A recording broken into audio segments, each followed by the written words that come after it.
Hi everyone, I'm Larissa Russell of Creative You, and I'm your host of the Creative Soul Healing Podcast. Here's where we talk about the connection between creativity and healing by interviewing amazing creatives, spectacular healers, and inspiring people who have used creativity in their healing. What does it mean to be creative? What is creativity? You don't have to write a best-selling book or paint a masterpiece or even play in a rock band. Creativity is in everything that we do, in the ways we think, in the way we run a business. In our everyday lives, we are creative all the time. Let's talk about how we are creative and how creativity helps us heal mentally, physically, and emotionally, right now on the Creative Soul Healing Podcast. Hi, everyone. I'm Larissa Russell of Creative You. Welcome to the Creative Soul Healing Podcast. Today, I have with me Sylwia Gryczuk. Sylwia was one of our presenters for the Loving, Healing, Creating Summit that we ran February 2nd through 14th. And we absolutely loved having her. You can still get access to that summit at www.creativeyou.ca. So Sylwia is a mom of two beautiful girls, an artist, illustrator, and youth justice worker. After completing her master's degree in pedagogy, she decided to leave her beautiful country of Poland and move to Evergreen, Ireland. Her creative journey started there on the island full of fairy stories and history. Here she discovered her love for children's art and illustrations. Sylwia believes that every one of us has an inner child hidden within, and sometimes we just need to let go and let our inner child take over. She loves creating with different mediums such as watercolors, acrylics, inks, vintage papers, stamps, and stencils. Sylwia enjoys making multi-layered backgrounds, but her biggest love of all is painting magical things such as fairies, unicorns, and rainbows. She's very inspired by fairy tales and children's drawings and amazed by kids' creations and the ways of painting freely without overthinking. It's all about letting it go, having fun, and enjoying the process. Welcome, Sylwia. Hello, welcome everybody. Thank you for having me. Yes, I'm so glad to have you here. Can you share some of your story and your path that's brought you here? Yeah, sure. So my story is I am originally from Poland, but I live and create in Ireland, like you said. And I came here just after my graduation, and I found I found a full-time job, but I felt really kind of lonely. And to make friends, I joined it was like an oil painting class with older women, and I really enjoyed it. And my first painting, according to the teacher, came out really really well, and I was surprised because I was never kind of thinking that I can do something on my own. I think it's the way the art was taught in school. It was very to the rule and the straight lines and stuff like that. So after that, I started rooting around the internet and different artists and see what people are creating, and I could feel that I need a little bit of more color and magic and just to find my own niche in it. So I started experimenting with color, with supplies, with characters, and I actually was very drawn to painting like fairies, girls, like a kind of children's type illustrations. And that's how I started. I was just trying myself. I'm self-taught artist completely. Of course, I got inspirations as well from other very talented people out there. I am getting my inspiration from my kids, from my daughter who's drawing, because kids are amazing. They don't overthink like we do. Mm-hmm. So the adults really literally try to focus on the finished product, how it will look like. When the kids, they don't have that fear, they just go with the process. So I started learning that for myself.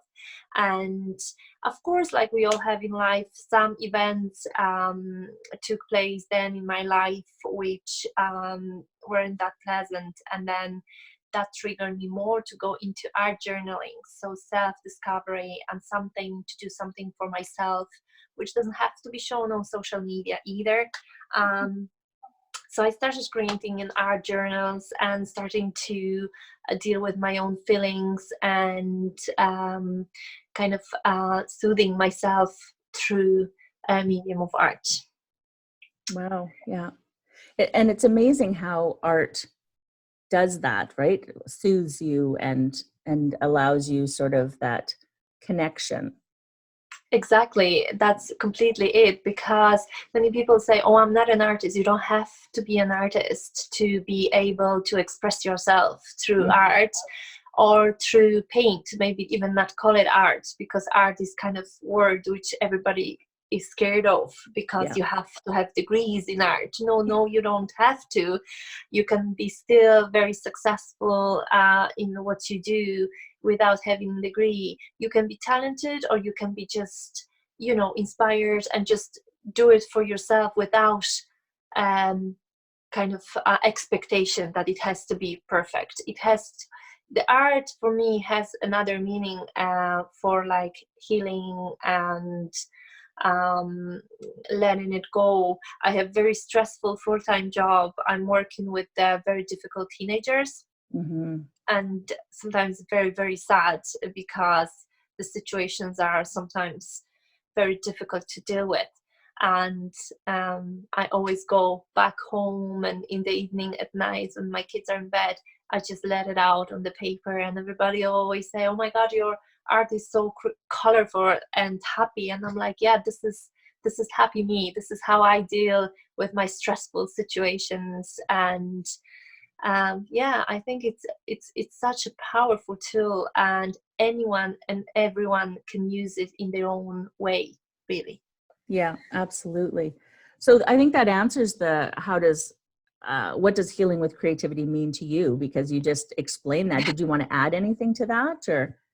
Yeah, I think it just helps me to go through a difficult time and to manage my emotions, to regulate myself a little bit. I always say, because of course, my favorite color is turquoise and mint green, and very colorful. I love color, but Mhm. Ireland is very rainy country. It's the weather here is can be really, really depressing, and I think that's why I need so much color. For example, for me, it works when I create. I rainbows as well, because I have constantly this gray sky outside, and that affects the mood and how I feel and how I get up in the morning. But I know if I have the tools and I have my paints out on the table, I can tap in and even do a little bit of sketch or something, little blob of paint, and that will make me feel Yeah, better. So I think it's dealing with absolutely. your emotions and your state of feelings, really. Yeah, and it's so true. And in Alberta, because I'm in Canada, in Alberta, we have a lot of blue sky. Um, but there are times, and it's becoming more and more, where those gray skies, and it's like, okay, what can I do to boost my mood? And yes, paint colors are my chosen as well. Exactly. There's something about it, isn't it? Yeah, Really. absolutely. So, do you think there's a driving force that inspires you? Driving force. Driving force. I think make myself happy and because if I'm happy, my family is happy, my kids are happy. I'm not cranky mom. Yeah. Unless they don't allow me to paint for a few days, that's different. Yeah. But the driving force is to make myself happy, to make my family happy, and to make other people happy and smiley, because I never planned to sell any of my art. It was only for me. But when I started showing online, it kind of started becoming a little bit of business, because the little boy in Brazil on the wall has my painting and it makes him happy. And that's what I love about it, if people can enjoy it as well, Mhm. and people really kind of lift their moods as well. I think that's my driving force. No, that's a good one. That's a really good one. Um, do you think there's a past pain that's informed your life purpose?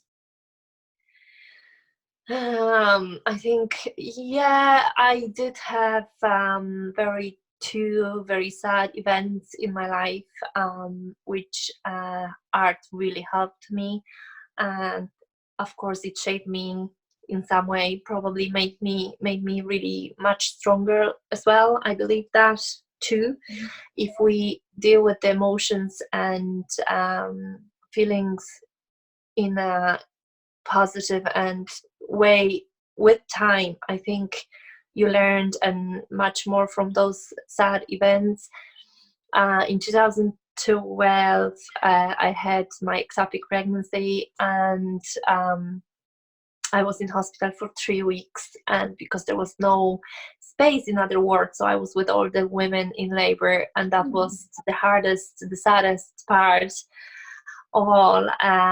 So it was really hard, but I remember I was in hospital, and I ordered the most expensive crayons I found online to make me feel better. Doesn't really matter that, you know, sometimes quality, but I ordered this big set of colors, and I started drawing in the hospital, and that kind of helped me a little bit go through it.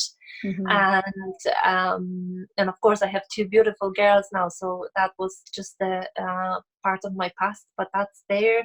And after that I went really deeply into art journaling, so doing it for myself. I literally had a book. I used different books, like old book, and just draw things inside on the pages, and just to release any emotions that way. And the second event, which was really dramatic, it was when my dad passed away 3 years ago. I was very kind of involved in art at that time, but I knew that even I went back to Poland, it was very sad because my ticket was booked for Monday and he passed away on Sunday, so I didn't manage to get in on time to Poland. That's the disadvantages of living abroad, because if something happens, you're very far from your family. But I went only for a week, but I took my little kit as well of art supplies, and I went into very different color of palette color that time, and I went into grays and indigo, and I fell in love with indigo, kind of deep blue that time.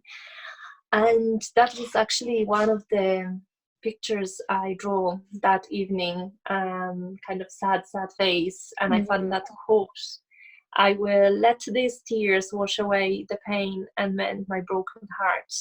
So that was for my dad, and so it's still, and I'm okay to put it on the wall because it's part of who I am and part of my past, part of my family. So I think I made a peace with all those events, and I like looking at it as well, and it's part of who I am, and you know, you just have to kind of go through it, and whatever helps you to go through it, just it's very important to do it in the right time. Yeah, and I think, and that's exactly it when you get it out on paper. And I've been talking to quite a few people about their art journals, and it's amazing because that can be really personal. You can share it or not, and you can just work through so many emotions in your art journal. And yeah, it's really great. Completely. And do you have a favorite creative healing modality that you use for yourself?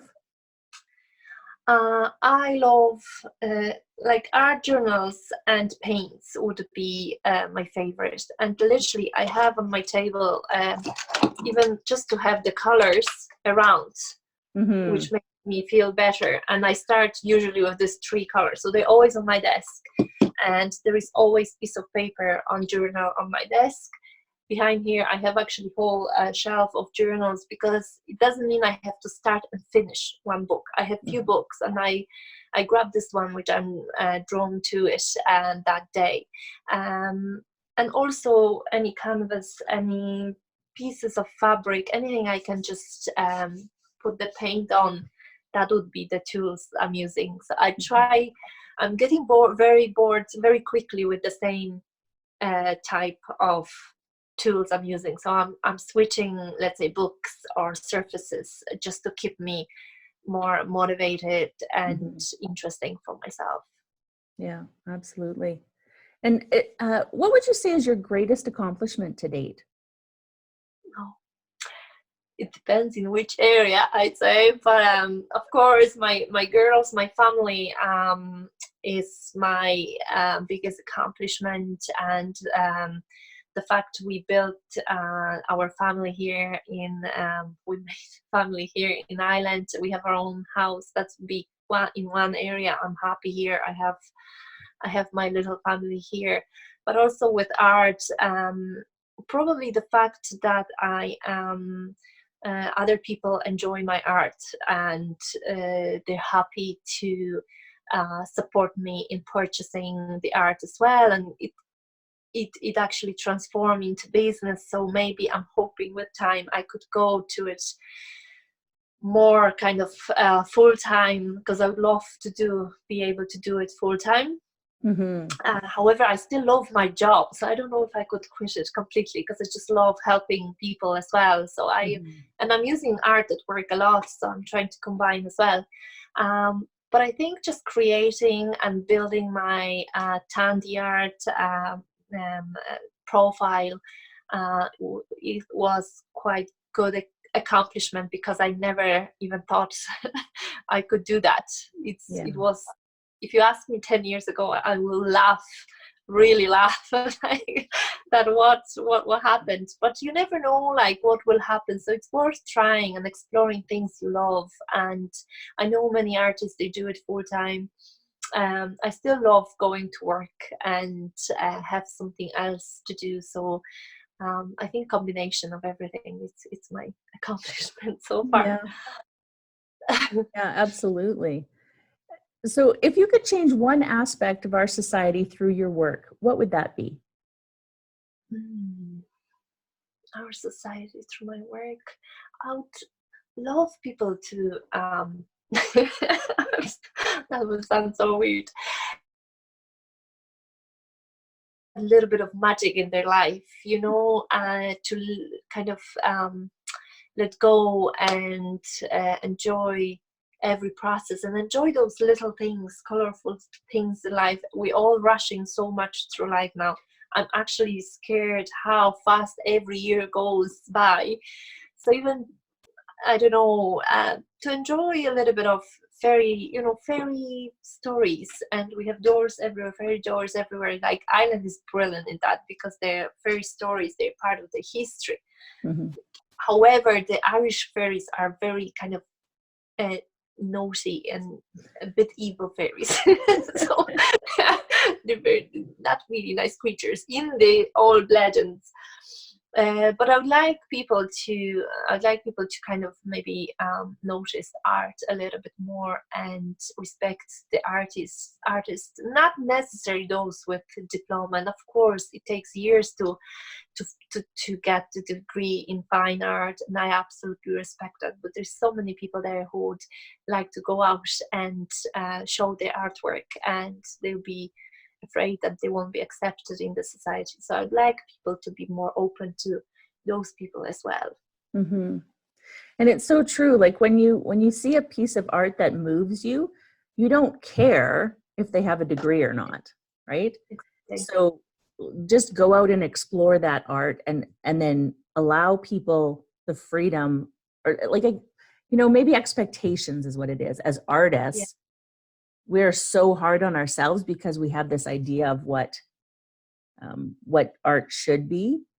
And and what the word art itself, if you ask random people, art would be kind of fine art. That would even the kids, I'm doing the art classes with the kids as well, and you can't even call it art, because for them art is boring. Most of the time at school, that's different things they do. But it can be fun, and it can be healing, and it can be interesting, so yeah, absolutely. So what inspirational advice would you give someone who's struggling? To find something which helps them to soothe the feeling. It doesn't have to be art. It can be going for a walk, but to get up and go. To be a bit determined in trying things, because sometimes we need to explore what we like, what we don't like, what makes the difference in the change of the mood and stuff like that. For me, the art journaling worked, and I didn't care if someone will laugh or someone would disapprove. It was for me. I closed the door and I did it myself. I didn't show anyone. I didn't show my partner, who is very supportive. He's very supportive of my artwork, but it was only for me.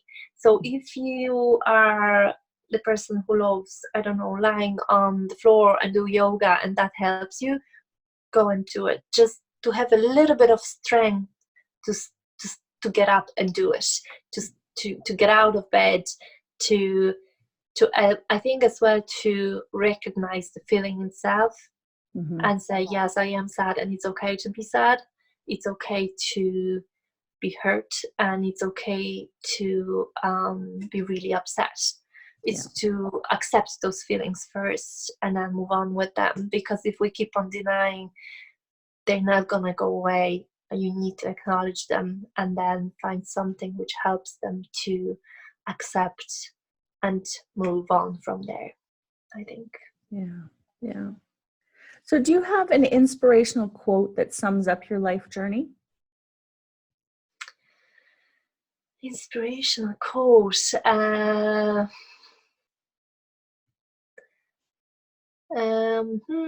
had few now in my mind, because I always use, in my artwork, I always use little writings next to my pictures.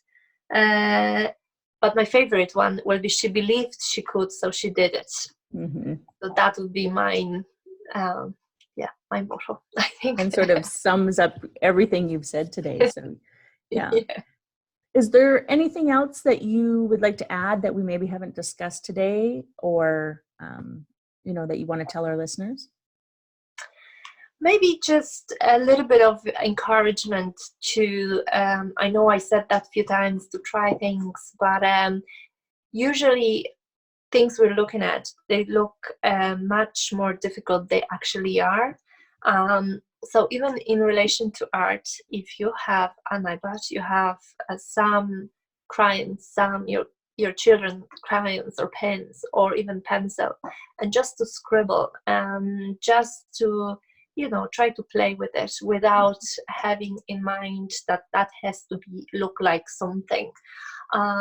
Even write, I am today, or I am stronger when, and just to finish sentences and then scribble over it and see how you get on with that. I'm not an expert, or I don't know much about different other disciplines, but with art, I think, and I'm a great example of not having that in mind, that, oh, I'm a great artist, or I have the expectations to myself. I just started exploring. So exploring and playing, I think that's the starting point for making any kind of medium of art, using any medium of art, and just to not too afraid to explore it in your own way, in your own safe little spot at home. Absolutely. And I know you didn't mention, but I need to mention, because they're amazing. So for our listeners, Sylwia has an amazing line of stamps, stencils, and papers through AB Studio in Poland. And Sylwia has provided us the link so that they can be found in North America. They do ship worldwide as well. So I just want to put a shout out to that, because they are amazing. And I absolutely loved them when I saw them. So I want to thank you so much for being here. And thank you very much. It was really great pleasure to be here. And to our listeners, we will see you next week. And in the meantime, I wish for you amazingly creative days.